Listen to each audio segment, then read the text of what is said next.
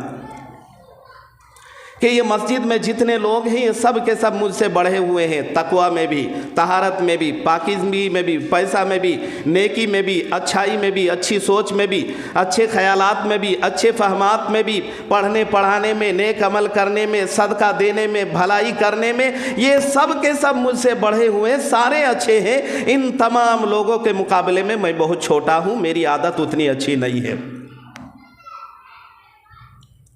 تو کیا فرمایا خطبہ دیتے ہوئے، یا ایھا الناس تواضعوا فإنی سمعت رسول اللہ صلی اللہ علیہ وسلم یقول، آپ فرماتے ہیں لوگوں تواضع اختیار کرو، حضرت عمر فرماتے ہیں اور فرماتے فإنی سمعت، میں نے سنا ہے رسول اللہ صلی اللہ علیہ وسلم آپ علیہ الصلاۃ والسلام کو یہ کہتے ہوئے میں نے سنا ہے، تواضع للہ رفعہ اللہ، جو اللہ تعالیٰ کے لیے تواضع، عاجزی، انکساری اختیار کرتا ہے اور اللہ کے لیے ہی اپنے آپ کو جھکا دیتا ہے، پست کر دیتا ہے، زیر کر دیتا ہے، رفعہ اللہ، اللہ تعالیٰ اس کو بلند، بالا، اونچا، اس کی عزت جو ہے نا بڑھا دی جاتی ہے۔ اللہ تعالیٰ ہر ایک مخلوق کے دل میں اس کی محبت اور عزت پیدا فرماتے ہیں۔ فَهُوَ فِي أَعْيُنِ النَّاسِ صغیرا وفی اعینہم کبیرا، یعنی وہ اپنے آپ میں، وہ بندہ جو تواضع اختیار کرتا ہے وہ اپنے دل میں اپنے آپ کو بڑا چھوٹا سمجھتا ہے، اعین الناس عظیم، اور وہ لوگوں کے نزدیک اللہ تعالیٰ اس کو اس قدر بڑھا دیتے کہ چاروں طرف اس کی ہی بات ہوتی ہے۔ یہ حدیث مکمل نہیں ہوتی ہے، یہ تو جو تواضع اختیار کرتا ہے دوسروں پر اپنے آپ کو ترجیح کے بجائے اپنے پر دوسروں کو ترجیح دیتے ہیں۔ اور پھر آگے حدیث کا جملہ ہے وَمَن تَكَبَّرَ وَضَعَهُ اللَّهُ، اور جو بڑا بننے کی کوشش کرتا ہے اللہ اس کو گھٹاتے ہیں۔ وفی اعین الناس صغیر، اور لوگوں کے نظر میں وہ ذلیل، خار، کمینہ، ایک نمبر کا لچا ہو جاتا۔ یہ میں نے کہا تھا، حدیث کا جملہ آگے آپ سنیے، وفی نفسہ صغیر، اور وہ لوگوں کی نگاہ میں ذلیل ہو جاتا ہے۔ اب بتائیے ایک آدمی کسی کے سامنے بیٹھ کے اپنی بڑائی پہ بڑائی مارتا جا رہا ہے، میں جو وہاں تھا نا تو ایسا کر دیا، وہ کر دیا، اتنا مار دیا، یہ کر دیا، تو سامنے والا اس کا بالکل دل نہیں چاہتا کہ اس کی بات مانے، اس کی بات پر یقین کرے، کیونکہ یہ لمبا لمبا پھینک رہا ہے۔ لیکن پھینکو آدمی ہے تو اس کے سامنے وہ سن لیا، باہر جا کے وہ کہتا ہے ایک نمبر کا ذلیل، خبیر، نالائق، ناہنجار قسم کا ہے، دیکھو تو کتنا لمبا لمبا پھینکتا ہے۔ یعنی اس کے دل میں اس باتوں کی کوئی اثر نہیں ہوئی، وہ سمجھتا ہے کہ یہ پھینکو ہے۔ اور اسی پر بس نہیں، حتی لہوا اہون علیہم من کلب مانے کتے کے آتے ہیں، او خنزیر نو خنزیر، کہ یہاں تک کہ وہ لوگوں کی نگاہ میں کلبن، کتا اور خنزیر کی طرح ہو جاتا ہے۔ یعنی کتا، خنزیر، سور کی تو تھوڑی سی لوگ رسپیکٹ کر بھی لے، لیکن وہ اللہ کی مخلوق ہے، رسپیکٹ کر لے، لیکن جو تکبر کرتا ہے اللہ تعالیٰ کی نگاہ میں، لوگوں کی نگاہ میں، وہ سور اور خنزیر سے بھی زیادہ بدتر ہو جاتا ہے۔ یہ میری اور آپ کی بات نہیں، سرکار دو عالم جناب محمد رسول اللہ صلی اللہ علیہ وسلم کی زبان سے نکلی یہ بات ہے۔ لوگ یہ سمجھتے ہیں کہ بھائی بڑی بڑی باتیں کرنا، جمعہ کے دن تو یہ لگا ہوا ہے، یہ تو چلتا ہی رہتا ہے، یہ کون سی بڑی بات ہے، پھر باہر نکل کے ڈینگے مارتے ہیں۔ لیکن یہ دین کی بات ہے۔ میں نے کہا کہ حق بات کو جاننے کے بعد اس کو ٹھکرا دینا، اس کو نہ ماننا، لوگوں کو اگنور کرنا، لوگوں کی باتوں کو ترک کر دینا، چھوڑ دینا، پس پشت ڈال دینا، اس چیز کو تکبر کہا جاتا ہے۔ بڑا بننا اس لیے منع ہے کہ اللہ کے رسول صلی اللہ علیہ وسلم فرماتے ہیں، حدیث قدسی ہے کہ اللہ تبارک و تعالیٰ فرماتے ہیں العظمت ردائی، الکبریاء ردائی۔ اللہ کے نبی علیہ الصلاۃ والسلام فرماتے ہیں کہ کبریائی، یہ جو بڑائی ہے، یہ جو تکبر ہے، یہ جو بڑائی ہے، یہ اللہ تعالیٰ کی چادر ہے، چادر۔ ومن عظمت ردائی ازاری، اور جو بھی اللہ تعالیٰ کی چادر کو کھینچے گا، جو اللہ تعالیٰ، مثلاً کوئی چادر پہنا ہوا ہے اور کوئی اس کی چادر کو کھینچ کے تان کے نیچے کر لے یا چھین لے یا خود اوڑھنے کی کوشش کرے، سامنے والے کو کتنا غصہ آئے گا، چاہے گا کہ کھینچ کے ایک لگائے۔ اللہ فرماتا ہے العظمت والکبریاء ردائی، یہ جو بڑائی یہ میری چادر ہے، جو میری چادر کو کھینچے گا، تانے گا، مجھ سے چھیننے کی کوشش کرے گا، اللہ کے نبی علیہ الصلاۃ والسلام فرماتے ہیں میں اس کو پست سے پست اور ذلیل سے ذلیل کر دوں گا۔ ہر دن ہر نماز سے پہلے، تکبیر سے پہلے آپ سنتے ہیں مؤذن کہتے اللہ اکبر، اللہ اکبر، صرف بڑا اگر کوئی ہے تو اللہ ہے، اللہ کے علاوہ کوئی بڑا نہیں ہے۔ جو بڑا بنتا ہے اس کی سامنے والے کی نگاہ میں وہ خنزیر اور سور سے بھی زیادہ، کتے سے بھی زیادہ بدتر ہے، اس کی کوئی حیثیت اور کوئی عزت نہیں ہے۔ اور جان لیجئے اس بیماری کو ام الامراض کہا گیا ہے، تمام بیماریوں کی جڑ۔ اور ہر کسی کے اندر یہ چیز ہے، ایک آدمی اگر کوئی چیز کر رہا ہے تو سامنے والے کو دکھانے کے لیے ہی، تاکہ سامنے والا دیکھ کر میری بڑائی کرے، میری تعریف کرے، میرا نام بڑا ہو۔ یہ تمام چیزیں ناجائز حرام ہے۔ اس لیے آج کے جمعہ میں جو میسج، جو سبق دیا گیا، جو باتیں بتلائی گئی کہ بڑائی صرف سجتی ہے اللہ تبارک و تعالیٰ کی ذات کے لیے، وہ بڑا ہے۔ اور ہم کیا اپنی بڑائی کریں؟ میں نے شروع میں شعر پڑھا تھا، اے نطفہ ناپاک تو آنکھیں تو ذرا کھول، زیبا نہیں دیتا تکبر کا تجھے بول۔ بولتے ہیں کسی بولی کو، بول کو، بات کو، اے نطفہ ناپاک، ناپاک قطرہ جب تیری ماں تیرے باپ ایک ساتھ جب صحبت کر رہے تھے، وہ منی کا قطرہ کپڑے میں لگ جائے تو ناپاک ہو جاتا ہے کپڑا، جھٹپٹ کوئی بدن میں لگانا پسند نہیں کرتا، لگ جائے تو ایسے ہی بندہ کچھ دیر رہنا پسند نہیں کرتا جب تک دھو کے اس کو صاف نہ کر لے۔